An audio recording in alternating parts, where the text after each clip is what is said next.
This is Pet Life Radio. Let's talk pets.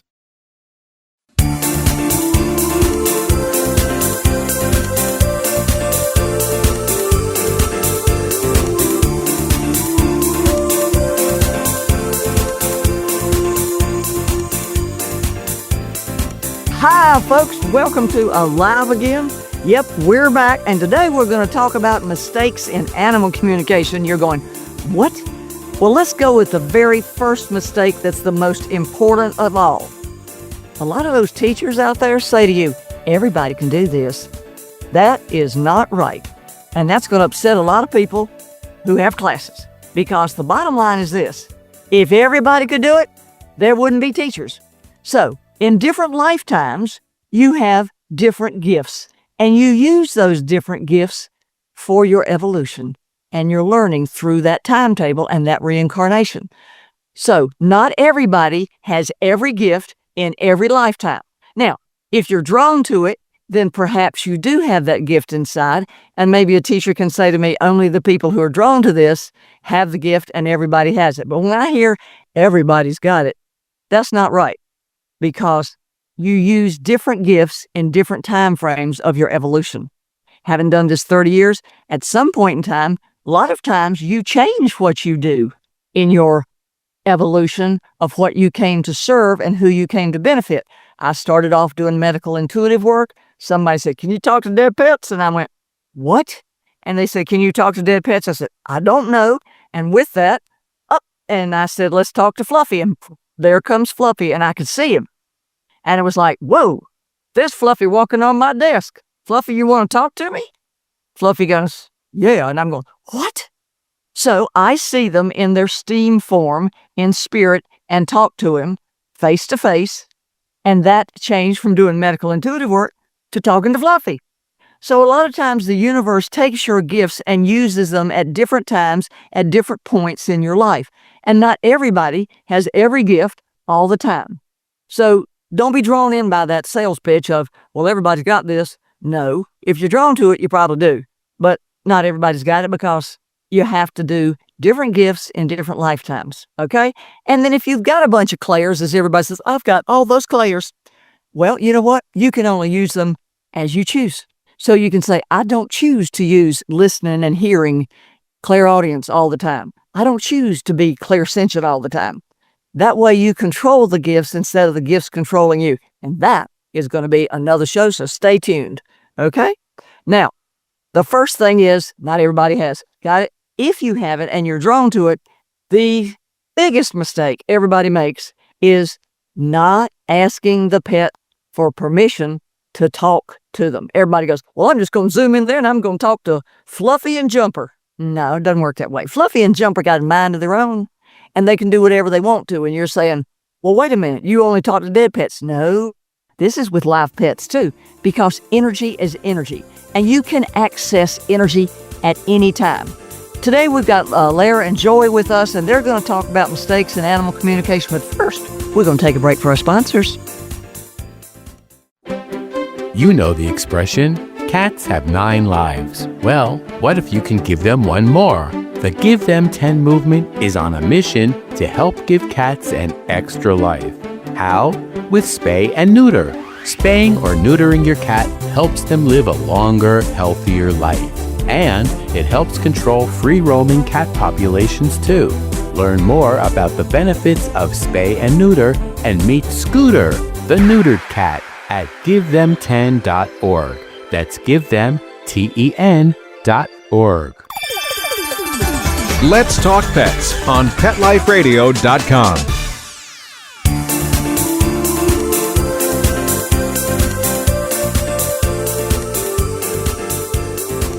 We're back. Now we're going back to that first mistake. Whether an animal is alive or deceased, they are going to have life force energy. And that life force energy is what the spirit is made of. When the life force energy is on Earth, it's called a soul. When the life force energy crosses and transitions to the other side, it's called living spirit. Okay? So either way, you're contacting it, whether it's called a soul on Earth, that life force energy, over the other side becomes living spirit energy, and you contact that. It doesn't make a difference of how long they have transitioned. It can be 20 years, 60 years, it doesn't matter. The deal is the animal communicator has to tap into their energy, okay? So whether they're alive, whether they tap into their energy, or they're deceased, i.e. transitioned, because nobody's deceased, it's just the pet suit, then you have to tap into the energy. Now, a lot of people don't have a broad range, and you're going, what does that mean? Well, here's what it means. Think of it as a radio station. There's some psychics who can tune into radio station 105. There are other psychics who can tune into radio station 110. And there's some psychics who can turn into 105 through 110. So an animal communicator is only as good as the frequency they get. Okay? Now, as an example, as a medical intuitive, I can do a lot of stuff in people's bodies. I can't do bladders. Okay? But I had a friend who was medical intuitive, and she did bladders fabulously. So bladders were not on my frequency range. So animal communicators have specific frequency ranges. That's why some specialize in horses, because they can stay in the horse range. Others in ferrets and feral things and things that go creepy crawl. I don't do snakes very well, and I don't do reptiles well, because that frequency is hard for me to access. Anything else, I'm good to go. But accessing the frequency is the most important, second to asking permission to get to talk to their frequency, okay? Because a spirit or a soul has the ability to say, I'm not going to talk to you. I don't think so. In 30 years, I've had two. One was a Bichon Frise, and he said to me, I'm not talking to you. I'm not talking to anybody. I'm out of here. And he left because I walked up to him and I accessed him, and he went, don't be messing with me. I'm gone. The second one was a black cat. The black cat said, I'm only talking to you for a little while. What? I got a reading to do here. So we talked a little bit. I said, may I have permission? He said, for a while. He gave me permission to enter his energy field. Off he goes. And about an hour in, he says, I'm not talking to you anymore. I'm through. I'm done. I'm tired. And I went, you can't do that. I still have to finish the reading to do. He said, watch me. And off he walked. So I had to say to my client, excuse me, do you want me to refund the second half of the reading because your cat left? And she laughed and she said, no, what do you want to do? I said, you talk to him. I'm going to talk to him. And 2 weeks later, let's see if we can get him to come back. Well, 2 weeks later, I asked permission. He said, all right, I'll finish the thing. And the lady started laughing. And I said, why are you laughing? And she said, he's always done it his way. And that's my cat. I know it's my cat because he's always done it my way. So there's an example of where they are in control. Now, those on earth are not quite as picky, but spirits are in control of your signs and whether they're going to talk to you or not. Another thing, number 3, is you have to have details. There's so much generics out there. Seriously, you paid for generics? I don't think so. That means they're not tapped in, okay? Especially when it comes to reincarnation. Oh, he's coming back. Okay, when? Well, sometime. Well, where? I don't know. Go find him. Well, what time? I don't know that either. If they have the ability to get into the reincarnation frequency on the other side, they'll be able to tell you who, where, what, when, and what they look like, where you're going to meet them, and what time of day. And I was talking to a lady, and I said, she said, oh, this is my reincarnated pet. And I said, no, it's not. No, it's not. She said, yes, it is. I said, no, it's not. It's not the same soul. I said, you're going to meet your pet, and you're going to meet him by boxwood bushes on the sidewalk. You're going to be wearing this outfit, and it's going to be in March. Well, she did. So, and I said, and this is what it's going to look like. I have another lady that said, this is my reincarnated collie. I said, no, it's not. And she said, yes, it is. I said, no, it is not. And I said, this is what she's going to look like. And I described him, because if you can tap into the energy, you can totally describe the reincarnated soul. And she said, when am I going to find him? I said, you're going to find him in the month of, once you go get him, April. He's going to be on the East Coast and blah, blah, blah. So don't let them say to you, oh, he's coming back sometime soon. You go find him. It'll be nice. No. More people get duped by that. And that really, it upsets me because it's bad for the profession. So don't let somebody be telling you generics. Generics means they're not tapped into your pet. say, I want specifics, I want details, okay? That is an animal communicator who is tapped into your pet. Now, so number one, you got to ask for permission. Most important. Number two, you're talking to the life force energy called a soul if it's on earth, or the spirit if it's on the other side. And number three, details, because their frequency might not be able to get to your pet's frequency. Okay? And that doesn't mean they're bad. It just means they do chipmunks instead of kissy cats. Okay? Blair, you had a question. I just wanted to expound on that because I was told to look into evidential mediumship, and I was like, what is that? And that's the specifics. If you can't pull real, true details, that's not evidential mediumship. So that's another term people can look out for when looking for an animal communicator who is more the real deal, evidential mediumship. And that means really the mediumship has evidence. So when you say evidential mediumship, that is a medium that can give you evidence, like a pet psychic that gives you evidence, okay? And so it's really important to have specific details. I remember, Joy, do you remember when we were talking about details doing your reading and we were talking about Trig under the bed? Yes, yes. And you said, what are you talking about? I said, he's under the bed. He sleeps under the bed. And you said, what? And then you came up with the photograph. Yes, because he was like 100 and something pounds. And so usually a dog that big would never even, it's not like a common thing for him to sleep under a bed. Being so big, it's hard for him to get under there. But that was one of his places that he always slept. And so it really resonated when you told me that's where he was, after his transition, that he was still with me and he was sleeping under the bed with me at night. Because that was one of his favorite spots. And this, being so big, some dogs wouldn't even be able to fit. I still don't know how he did, but you even said something about the bed skirt, and it was right. And what side of the bed, and all of those details were just, I was just shocked because, you had like the foot of the bed against the wall on the right, or I can't remember the rest of it. But yeah, the bed skirt and the details are very important to me. Is that called an imprint when they like inhabit a space? I forget what it's called now. Like where their energy is? Yes. Okay. Mm-hmm. When you look at it, I just saw Trig walk up and go under the bed and lay down. And that's what I, because I said, show me where you sleep at night. And he showed me. And then I just relate it to Joy. But an energy imprint is where they stay. And sometimes they leave their energy in furniture or in beds and something like that. But when you're doing a reading and you're saying where they were, you're watching their movement and what they were and how they were in life to that person. Another thing is, I tell my clients at the first of the readings, don't tell me anything. I don't want to hear it. So if you're chirping away to an animal communicator, you're not doing yourself any service, okay? Now, I tell my clients, come up with a list of questions, and after I do all my stuff, we'll go through and answer your questions. And the most interesting thing of all is usually 96 to 97% of every question that you were going to ask, the pet has already covered and answered. So if you've got an animal communicator who's just working at details and asking you questions, honey, they're not connected into the frequency. They're not. And they're just trying to mash that energy to make it low so that it spits out some information that they can do it. You should be able, when I'm doing sometimes these 3 and 4 hours readings, I'm talking nonstop.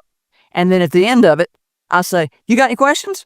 And all that time they're listening. And so it's not about, you're paying them to tell you. So I always say, don't say anything. And I ask my clients, don't say anything. Now, if you got questions, that's different, specific.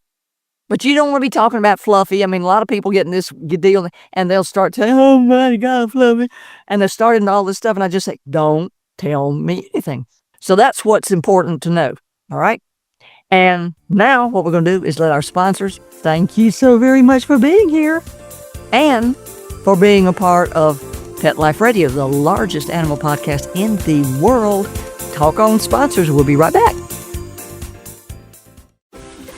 Has your dog or cat chewed through yet another set of sheets? I get it. I've been there. But instead of replacing them with more scratchy, low-quality bedding, why not treat yourself to what Oprah and Kris Jenner sleep on every night? It's called Cozy Earth. And yes, it's as dreamy as it sounds. Their bamboo sheets and pajamas are buttery soft, cooling, moisture wicking, and they actually get softer every time you wash them. I'm talking next level snuggle mode here, folks. These sheets have been on Oprah's favorite things list 7 years in a row, and there's a reason why. Cozy Earth gives you the softest, coolest sleep of your life. And just for Pet Life Radio listeners, I scored you an exclusive 41% off. That's the biggest discount they offer anywhere. Just use promo code PetLifeRadio at CozyEarth.com and sleep like the celebrity your pet already thinks you are. That's CozyEarth.com, promo code PetLifeRadio. You'll thank me at bedtime. Let's talk pets Let's talk pets on Pet Life Radio. Pet Life Radio. PetLifeRadio.com.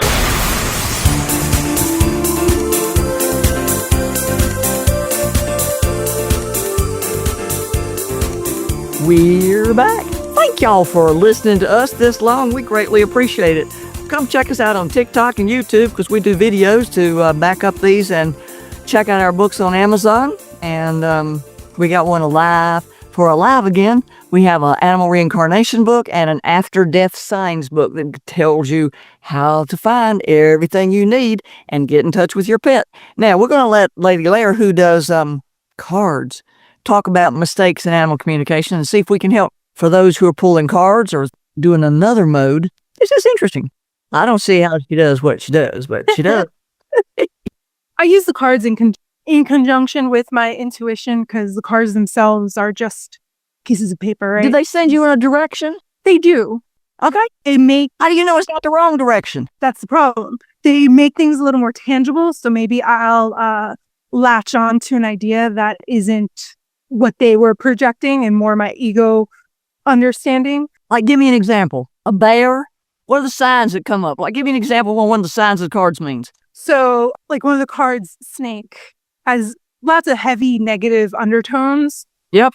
With like betrayal, but like on a personal level.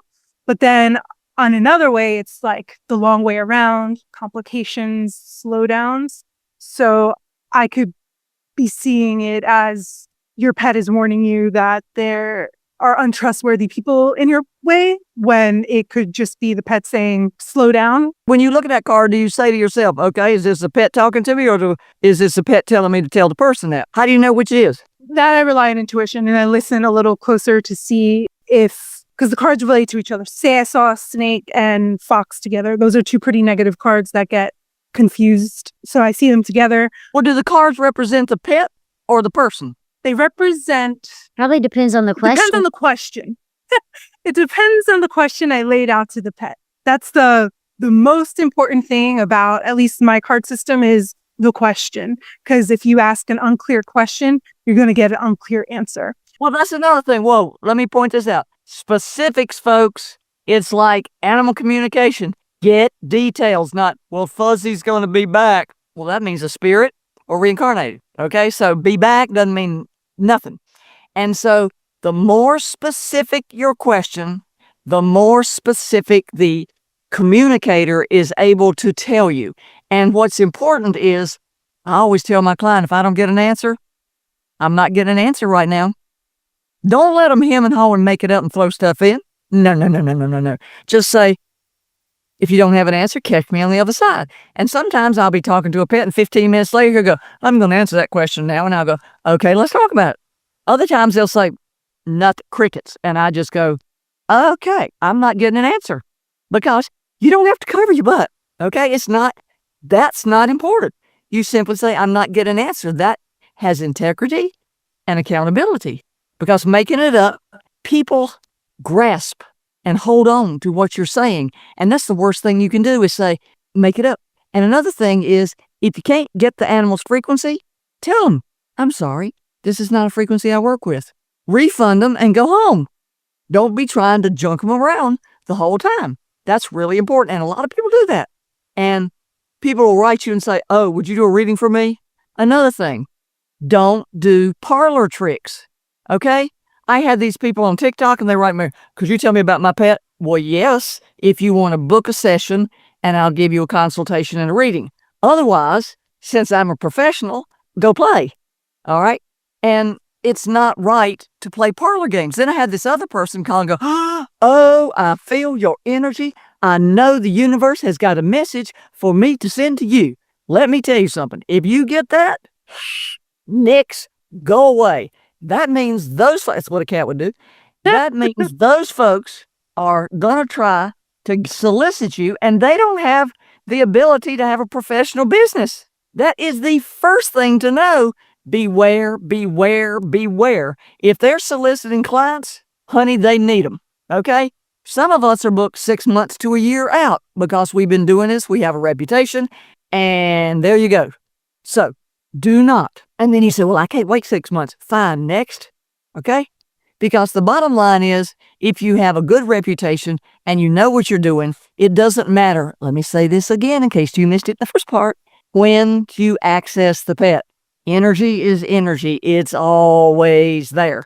So going back over, when you go to pull a card, Lair, and you say they're not asking specific questions, then she's just sort of like here's what she's doing. She's throwing up balloons in the air going, yo, buddy, which one you want to talk about?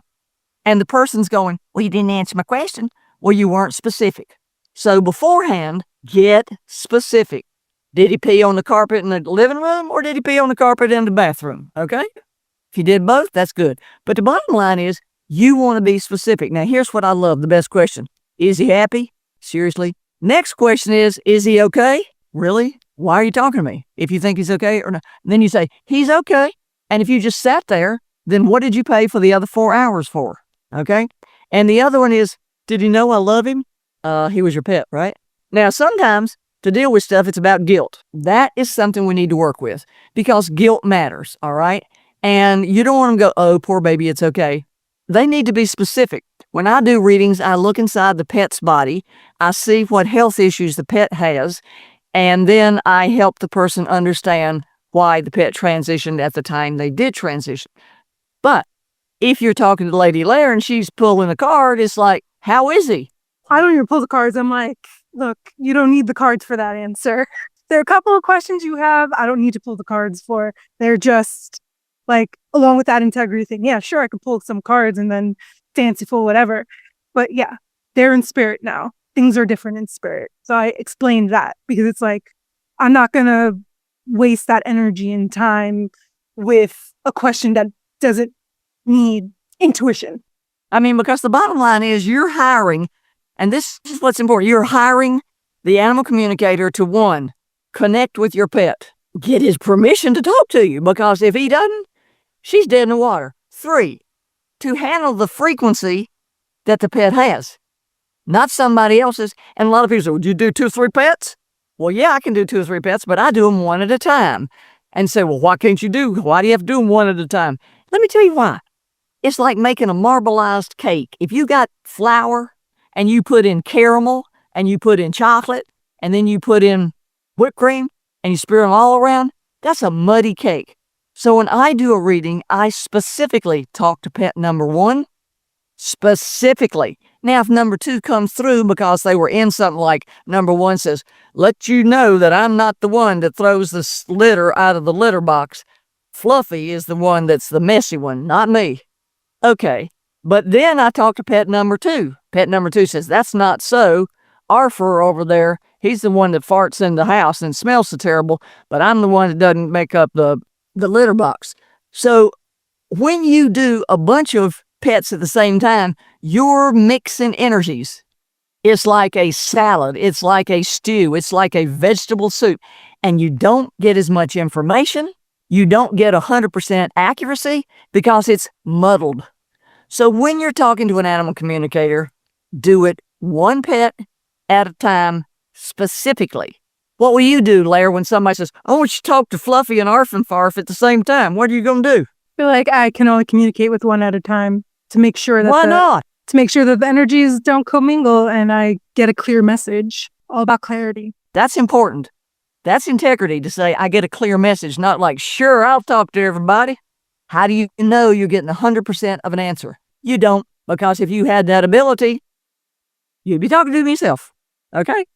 Now, let's talk about those of you who are animal communicators, sort of near, not close to, but maybe halfway in the class, but not quite out of it yet. But some of you, and like Joy over there, she has lots of abilities, but she's coming into them. Okay? So let's talk to Joy about what you feel is your impediments to being who you want to be. And we're going to talk to our sponsors first before we talk to Joy. Begging to hear more of your favorite show? Full episodes of all our shows are available on demand. Go to PetLifeRadio.com to fetch our entire lineup of Possum Pet podcasts. Also, dig us up in iHeartRadio and iTunes. Let's talk pets. Live and on demand only from Pet Life Radio.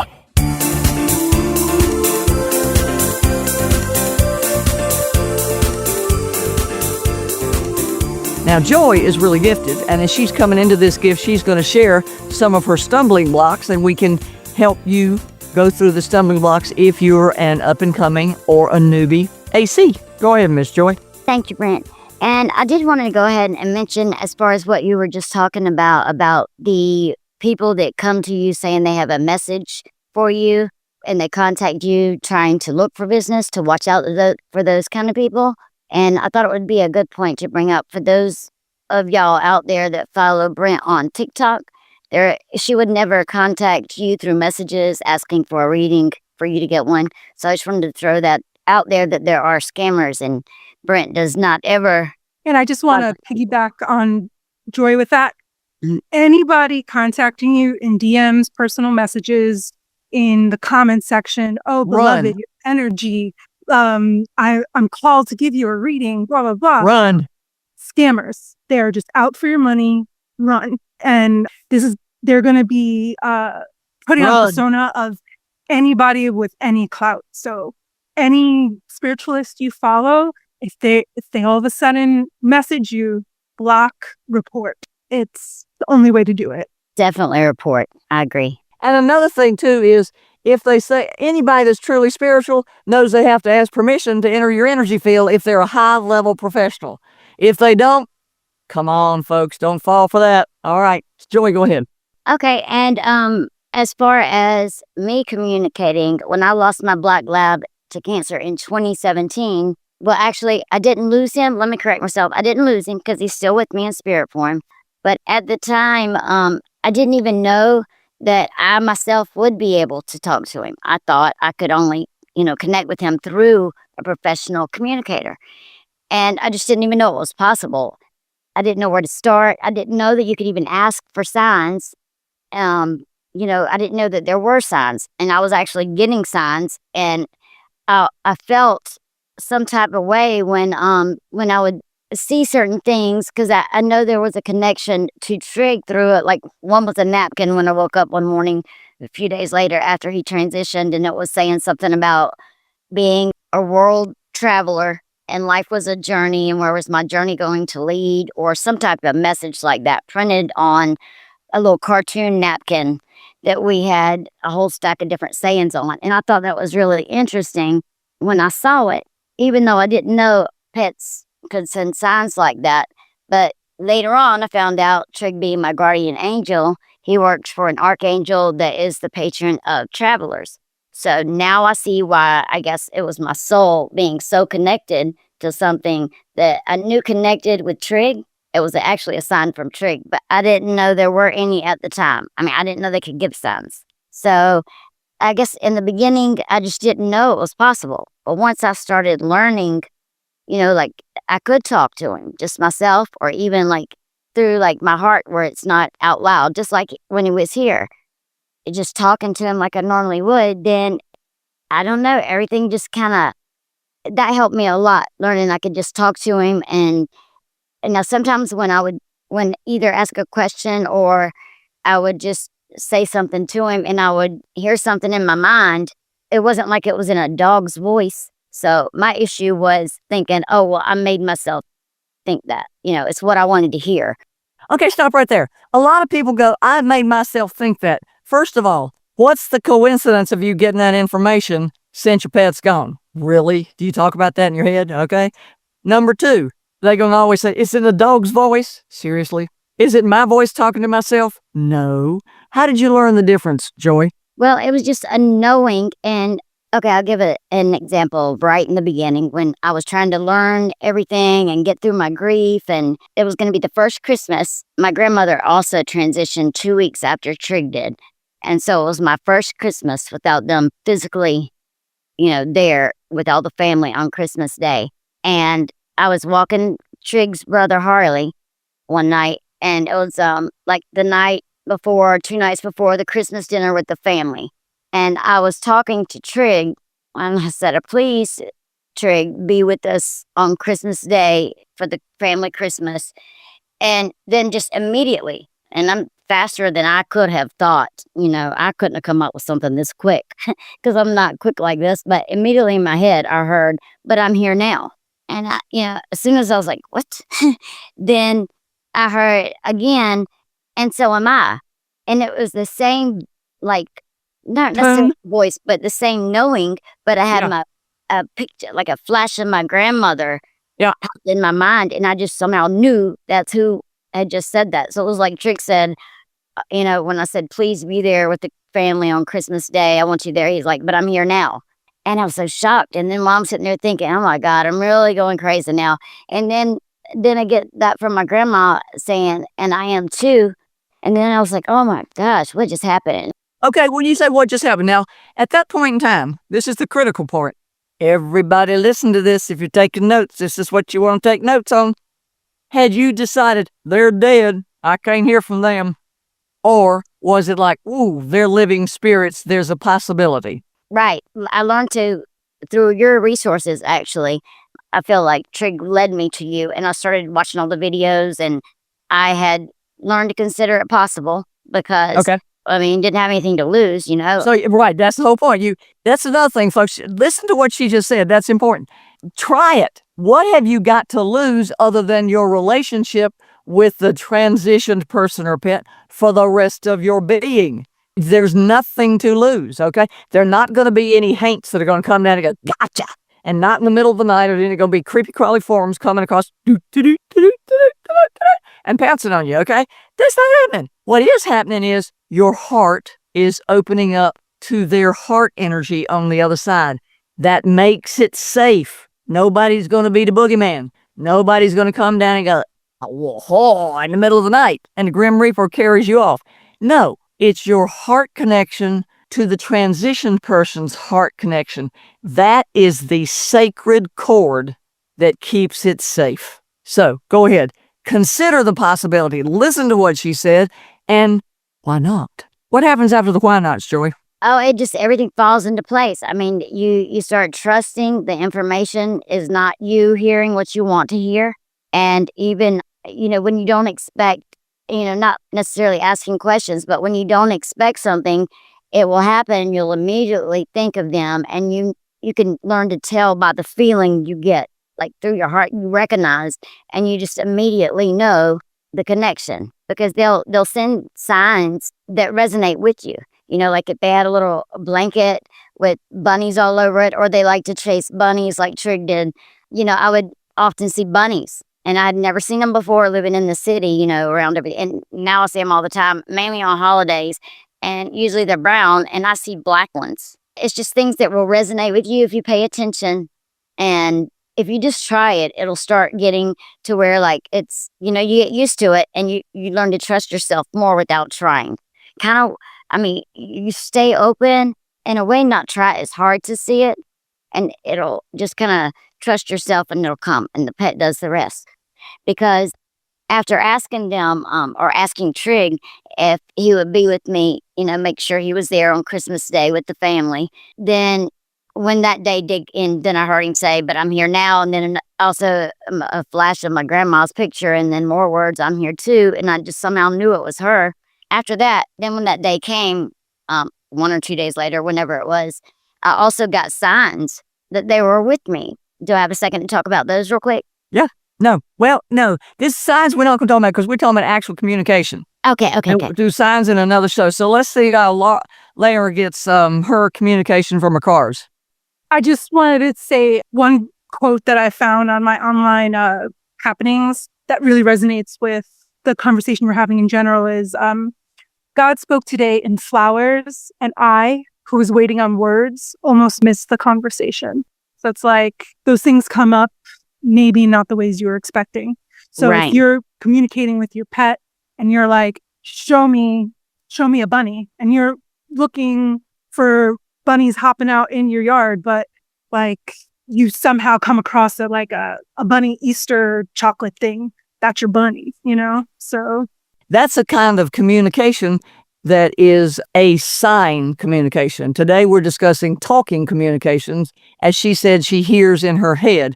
And Lair, how do you get talking communications when you're pulling cards? the cards string a story together in my head. And even though I'm creative, I know I'm not that creative. So the elements and threads that are coming together in my head to articulate into words the content isn't mine. Like the words may be mine, but the storytelling isn't. So I know that's coming from whomever I've come into connection with. Also, for me, it was just like she was just saying, I knew it wasn't me because, well, with me, sometimes it was the words. They weren't my words or the way I would have described it. But the main thing for me was it came too fast. Like, I didn't have time to sit there and think, what answer would I love to hear the most? Or, it just comes so fast. And, that happened another time with a slideshow popping in my head. It was just something that and all these flashes of pictures in chronological order, which I couldn't do if I sat down and tried to put it on paper. I couldn't think of it, where the years and stuff. So I think it's how fast it comes to you. If you, when you're first learning, like, is this me hearing what I want to hear? When it happens, you can just think about it. And it's not something that you could have thought about so fast. So, and you'll learn to recognize it and know that it's not you, because it's coming in fast and it's your first instant answer that comes to you. Another thing, too, that people don't get is the fact that pets talk the way pets talk. And you think, what does that mean? Well, when I did a Schnauzer, he was an English professor's dog. And when he gave a reading, he used very many $5 words and very eloquent words. And I said, "Woo, you are such an eloquent spokesperson." And the dog said, "I've lived with an English professor. Why wouldn't I talk right?" Okay?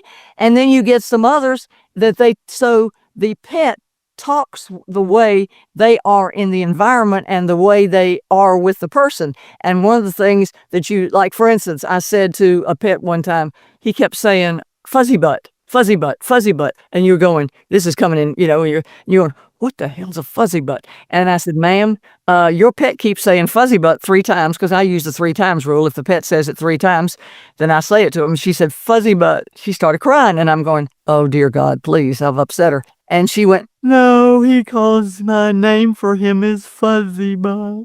Oh. So sometimes some of just the craziest things you hear is exactly the pet telling you the most critical, personalized information that there is. So, and Joy, you've had that with Snuggles or whatever it was. Snuggle Bunny. Yeah. Snuggle Bunny. Yeah, and you told me during the reading the same thing, that you had heard it 3 times. You're like, I don't know what this means, but he said to tell you Snuffle Bunny. And I was like, oh, Snuggle Bunny. I instantly knew what it was. And that was probably one of my favorite parts, besides the medical intuitive part, was just that, because that was the nickname I made up. And that just, it was such a wonderful confirmation for him to say that, because that just meant so much to me. Now, Lair, what do you get with cards when you get strange things like that? I'll say it doesn't necessarily make sense to me, but does this resonate for you for some way and relay whatever it is that I can't let go of? So if it's not logical to me and it keeps popping up in my head, I'll be like, does this make sense to you? Well, we hope we've helped y'all today. If not, send us your email questions at PetLifeRadio.com, and we'll do our best to aim another show that we can help you. But remember, you got to ask first permission from the pet. Time makes no difference whatsoever. Living or transitions. Don't take a solicitation from anybody this saying, "I'll do this free." Really. And 4, make sure the integrity of the reading has details, not generics. Yeah. And 5, make sure that they're telling you what you want to hear, and not necessarily what you want to hear, but what's real. Because sometimes the animal communicator will pick up on what you want to hear, and they'll just spill that back to you. And they're not telling you at all what the pet's saying. So we hope you'll come visit us again. We're on TikTok, we're on YouTube, but we're on the best Pet Life Radio podcast ever, and the biggest around the world, and we're grateful. So See if you got ideas for the show. Send us your questions. We look forward to hearing from you. Bye.